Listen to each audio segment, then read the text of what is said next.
You're not always gonna feel inspired. You're not always gonna feel motivated. But that doesn't matter. It's what you do when you don't feel motivated that matters. It's what you do when you don't feel inspired that matters. There's this misconception about inspiration and motivation that it's supposed to just come. Like, it's supposed to just come in waves. And it can come in waves. Sometimes you could just be walking down the road or whatever, just normal stuff, normal going about your day, and a wave of motivation or a wave of inspiration comes to do what you're doing, especially as a creative. But sometimes, not even sometimes, most of the times that's not how it works. Most of the times, the motivation and the inspiration comes with the work. This is why people end up stagnant for so long, for years and years and years, because they'll have an idea to do something. Like, the idea could be, I want to write a book. And they'll want to write the book. But instead of just writing the book, they're like, okay, but I gotta wait for the inspiration. When the inspiration hits, then I'll write the book. When the right moment comes, there is no right moment. It's not gonna come. The time is not gonna come. The only thing that's gonna happen is years, days are gonna fly by, days are gonna turn into weeks, weeks are gonna turn into months, months are gonna turn into years. That's the only thing that's gonna happen from you doing that. I'm not saying it's impossible. Maybe you do just wait for the motivation, the inspiration to come for your book, and then some inspiration comes. But you can't write a whole book just based off of motivation and inspiration. There's going to be times where you're writing that book and you don't want to write the book. There's going to be times where you feel like, I don't know where I'm going with this book, and you just continue writing until the story forms itself. I think this ideology stems from the idea that certain people just have it all figured out. But once you realize that these people that you look up to, these, in my book analogy, these authors, or if you're an artist, these musicians, or these content creators you look up to, they don't know what they're doing either. Once you realize that, then you won't question your move so much, because you'll realize a lot of the time they don't know what they're doing. If you watch my videos, I mean, I'm nobody, but if you watch my video and you're like, raw, like, damn, I wish I could do what he was doing. If you watch that, if you saw my videos and you're like, it looks well put together, like, he knows what he's doing. I promise you I don't know what I'm doing. I promise you I do not know what I'm doing. I'm just throwing stuff at the wall, and whatever sticks, sticks. Don't look at people and think they know what they're doing. Don't assume they know what they're doing because you like what they're doing. Just because you like what they're doing doesn't mean they know what doesn't mean they know what they're doing. You may feel like they know what they're doing. You may be inspired by what they do. You may wish you could do what they do, like they do it. But to them, they don't know what they're doing. They don't know what they're doing. Once you understand that these people that you look up to, your favorite artists, your favorite, whoever your favorite person is, whatever field you're doing.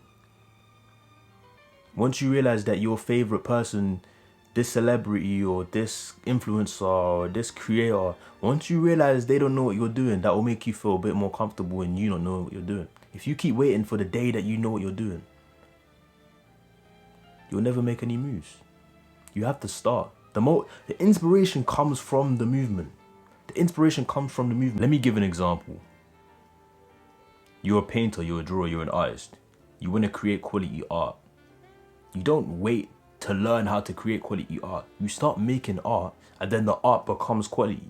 People, you got it backwards. Some people got it backwards. They got this, okay, I'm going to wait until I know how to do it, then do it. That's not how it works. That's not how it works. If you want to learn how to do something, you have to do it initially. You have to fail. People are scared to fail. They're scared to not do it well, so they will just put it off for years and years and years, waiting for the day that they learn how to do it. I've done this multiple times. I swear I've done this. I do this. When I speak about this stuff in the videos, I do this stuff all the time. I would do this. When it came to this YouTube channel, I told myself, I'll start the YouTube channel when I have this. I'll start the YouTube channel when I have that. And then I just started the YouTube channel. Sometimes you just start. You just start, and then it starts to make sense. Every video or every single piece of art, whatever, starts to make more sense because you learned from the last one. You don't just wait until you formulate it in your head, because it will never be formulated. How can you formulate educated decisions without experience? You need to go and get the experience to then make the educated decisions. You can't make educated decisions without any education. You have to go through the motions. You have to fail. No one's coming to save you. There's not going to be this special day that you wake up and everything makes sense. It doesn't make sense. It will never make sense. You will never feel completely comfortable in what you're doing. You'll never feel completely ready to make the next move. You'll never feel like you'll never feel like you know what you're doing all the way. You may feel like you know what you're doing more than you did yesterday. You may feel like you know what you're doing more than last year, but you'll never completely be 100% confident in every move that you make. You have to just move. If you're waiting to feel comfortable in every move you make, you'll never make any moves. How can you be confident in something you've never done? You can't. You can't be confident in something you've never done before. That's the point. So you're never gonna be comfortable. And if you're waiting to be comfortable, you're not gonna move. You're not gonna move at all. And then the fact that you didn't move is gonna make you more uncomfortable. It's funny how it works. It's a cyclical cycle. But once you make one move, yeah, you may not be comfortable in the next move because you haven't done it before, but one thing you've learned is that you can move. It's like if you learn to ride a bike, even though you've never drove a car, you now know that you can learn to ride something. Pause. But you get my point. Once you make the first step, you've earned your confidence in the second step. Even though the second step is still something you're not going to be confident in yet because you still haven't done it. If that makes sense. I have my YouTube channel here. If I want to create a website, I've never created a website, but I've created a YouTube channel. So now I feel comfortable. Now I feel a little bit more comfortable in trying to create a website because at least I've done this. So it's like, okay, cool. I didn't believe I could do that. I did that. So I also now believe I could do this. That's how the confidence piles up. That's how it compounds. That's why I don't like to hear people talk like, oh, it's so hard. And I you know what I'm trying to say? That's why I don't really entertain self-doubt from others, because to me, when I say self-doubt is fine, but this is why I don't entertain crippling self-doubt to the point where it's like, I can't do something. It's okay to doubt that you can do it, but I don't entertain, I don't indulge, and I don't respect people that are okay with never being able to do something. Just be like, I can't do it ever. I don't respect that. I respect someone just being like, I don't know how to do this right now. Fair enough. But to just be like, I'll never be able to do that. I can't do it. I don't respect it. And with that mindset, you'll never be able to do anything. Because like I just showed you, and this is true, all it takes is for you to learn how to do one thing, for you to start feeling like you can do everything. I feel like I can do anything. I'm not going to lie, I feel like I do anything. I never always feel like I do anything, but I feel like I can do anything because I did other things I didn't think I could do before. You know, let me give an analogy. When you was younger, yeah, before you ever dealt with any goals, yeah, it almost felt, not impossible, but you didn't know where you was going. You was like, you know, I never even done this before. Like, I've never touched a girl, never had sex with a girl, never, whatever. Once you did it once, didn't you get 5 more girls the next month? Like, I don't know about you, I can only talk for myself. It was a compounding interest. Like, all you have to do is get one. Yeah. Now I tell you, that's a whole different discussion. If you get one goal, bro, you basically have 10 goals, especially if she's bad. If you get one bad goal, yeah, and the other girls see you with the bad goal, you now have 20 bad goals, bro. That's a fact. It's compounding. It's like, oh, this nigga has it. Like, once they see you done it once, they'll believe that you can do it again, and you do it 25 times. That goes with everything. If you can show, not your, in this analogy, it's about yourself. If you can show yourself that you can do whatever you're planning on doing, then you'll believe that you can do all the other 20 other ventures. And in some cases, if you can show the world that you can do one thing, they'll believe in the next thing as well. I don't believe in someone who I've never seen do anything. People will believe in me because they saw me do something, even if I've never done the other thing. If you know someone to be proactive and they tell you about an idea, you respect the idea more, even if you don't know them to do that thing. If I come to someone and I tell them I'm about to start playing tennis, even though they never see me play tennis, they might just go, you know what? I saw this guy say he was going to make music. I didn't believe in him. He made the music. Said he was going to produce. I believe in him. He started producing the shit. He said he was going to make videos. He started making the videos.